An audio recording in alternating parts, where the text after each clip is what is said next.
Räägin siis täna mõnedest olulistest teemadest, mis on praegusel ajal väga aktuaalsed.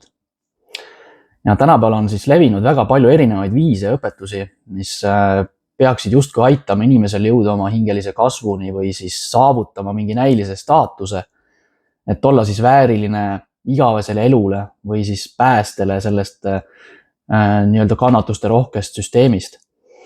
Ja neid õpetusi on erinevaid. Osa neist on loodud religioossetesse süsteemidesse, mis siis jagunevad väga paljudeks religioosseteks harudeks, sidudes ennast siis teatud piirkonna välja kujunenud traditsioonide ja inimestega. Aga on ka õpetusi, mis ei ole üheski religioosses süsteemis. Ja nende õpetuste põhi on siis tulnud võib-olla aja jooksul kokku pandud iidsete päritud õpetuste ning vaatluste ja saadud info põhjal. Ja paljud vaimsed õpetused nagu hermetism ja kabala on seotud siis Sumeri aegsete kirja pandud teadmistega. Aga need on vale ajaloo ja vale isa jumala religiooni propageerimine, mille kohaselt siis nii-öelda Jehova Anunnakid on inimkonna loojad jumalad. Ja Rooma katoliiklased propageerivad neid moonutusi religioonides, mis siis soodustavad religioosset vägivalda. See on indoktrineerimine vägivaldsetesse religioonidesse, patriarhaalne domineerimine, reinkarnatsiooni ringlusse võtta astraaltasandile ja siis ohvri meelekontrolli orjastamise kava maainimestele.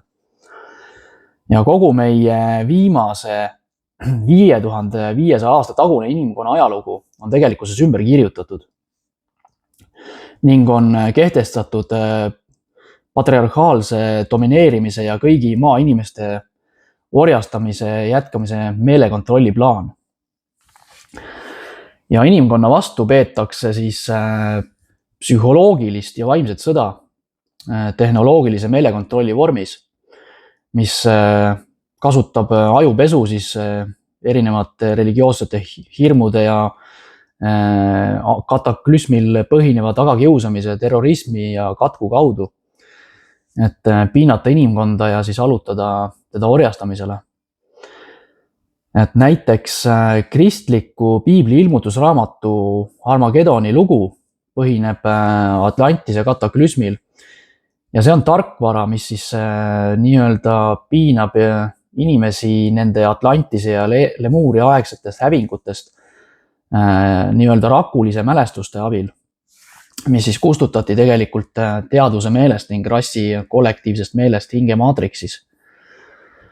Ja põlvkondade pikkuse religioosse programmeerimise käigus unustati tegelik tõde maa kollektiivse hingekeha pideva teadvuse pühkimise ja siis taaskasutamise kaudu. Ja see võimaldas ideoloogial, mis nägi ette inimeste tapmist, sõdimist, tagakiusamist ja piinamist, siis maal vohada ning inimestel uskuda, et nad on seotud mitmesuguste hullumeelsete religioossete rituaalidega. Ja ortodokses religioonis rõhutatakse korduvaid rituaale siis, et juhtida inimeste meelt rangete dogmaatiliste uskumuste ja obsessiivse ärevuse tasemes suunas. Ja mõttekontrolli implantaate kasutatakse ärevuse tekitamiseks inimeses, kui rituaal või palve või ohverdus ei ole ette valmistatud täpsete spetsifikatsioonide järgi. Ja see on ka omamoodi meelekontroll nende sümboolikasse ja religioossesse tõlgendusse. Lihtsamalt öeldes see tähendab siis seda, et igas süsteemis on loodud oma kindlad meetodid ja on siis jumalad, kelle poole oma meeles pöörduda, kelle poole siis palvetada ja missuguseid rituaalseid juhiseid siis järgida. Ja kõik need süsteemid on tegelikkuses üles ehitatud kabalal baseeruva süsteemi järgi, mis siis töötab 10 süsteemsel elupuu geomeetrial. Ja see tähendab ka seda, et paljud muud vaimsete õpetuste liinid kasutavad emotsionaalseid sümboleid ja sümboleid siis uskumussüsteemina, et samastuda ego-identiteediga, mis on tegelikult dissonantsis metafüüsilise olemusega ning on kahjulikud elujõule ja sisemisele vaimule. Sest need on seotud ümber pööratud 10 süsteemse elupuu maatriksiga. Ka metatrooniline niinimetatud elulill, mida kasutavad paljud vaimsed ringkonnad, see baseerub 10 süsteemsel elupuul, millel on siis entroopiline struktuur. See on energiat tarbiv, kuid millel ei ole ühendust allikaga. See tähendab, et see süsteem vajab välist energiat toimimiseks.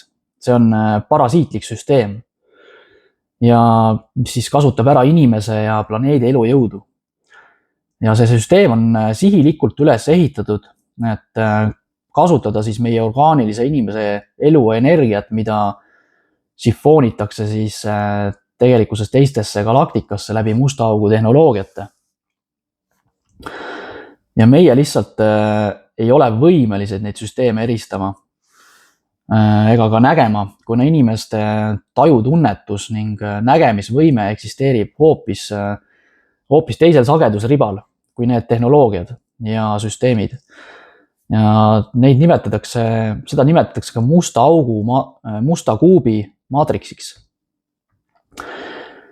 Ja must kuup hoiab siis tohutut paaki, mis toimib inimeste vereohvrite kogumispunktina, mis tahes kujutataval viisil, olgu see siis sõdade, rituaalide, ristilöömise, märtrisurma, enesetapu või menstruatsiooni kaudu. Ja see teeb ka ilmsiks, miks Saturni on pikka aega seostatud mitmesuguste verekumardamise kultustega. Et Saturn on ka päikese 7. värav, seega on seda kasutatud violetse kiirte plasmavalguse välja pumpamiseks. Ja see on moonutus, mis tekitab meie planeedil pöördplasmasid ja violetset valgust. Ja musta kuubi süsteemi kasutati, et võtta üle 12 samba ja kristallkatedraali arhitektuuri valvurid, blokeerides siis suhtlust krüptiliste rassidega väljaspool seda süsteemi. Ja seda tulnukmasinate värki nimetatakse ka Jod-Hai süsteemiks või siis Jahve maatriksiks.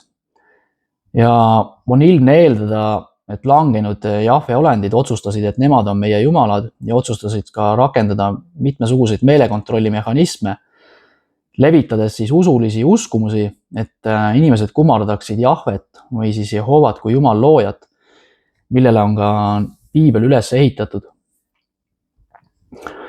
Ja kogu see struktuur on üles ehitatud siis 10 süsteemsele kabala süsteemile, mis peegeldab ainult 10-dimensionaalset reaalsust, mis on seotud meie praeguse 3.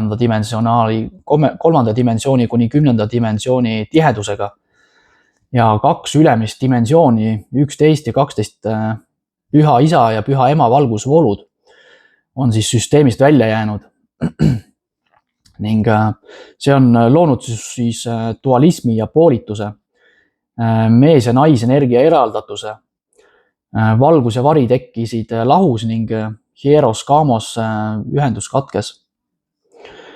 See tähendab, et kõik müstikakoolid ja vaimsed õpetused, kes kasutavad seda süsteemi, kasutavad tegelikkuses nii-öelda iganenud ja vanat süsteemi, millel puudub tegelikult ühendus allikaga. Ta on parasiitlik ja vaikselt surev süsteem, mis hoiab inimest kinni siis madalamates dimensioonides, kus siis nais- ja meesprintsiip ei ole võimeline terviklikult ühenema või ühinema. Et siis moodustada täiusliku geomeetriaga Merkaba, mis ehitab üles kogu valguskeha konstruktsiooni ning mille abil saame ka väljuda vanast faasilukust ning liikuda üles kõrgematesse dimensioonilistesse eksistentsiväljadesse. Et siis osaleda ka orgaanilises ülestõusuprotsessis. Ja ülestõusmine seisneb meie teadvuse liigutamisest ühest reaalsusest teise. kuna reaalsus on siis dimensioon, siis on see, mida me ette võtame, sisuliselt täielik dimensiooniline nihe. Selle nihke läbimiseks peame me siis kohandama oma mõtteviisi ja oma olemust sellega, mis on kooskõlas meie hinge eesmärgi ja siis tõelise jumaliku olemusega.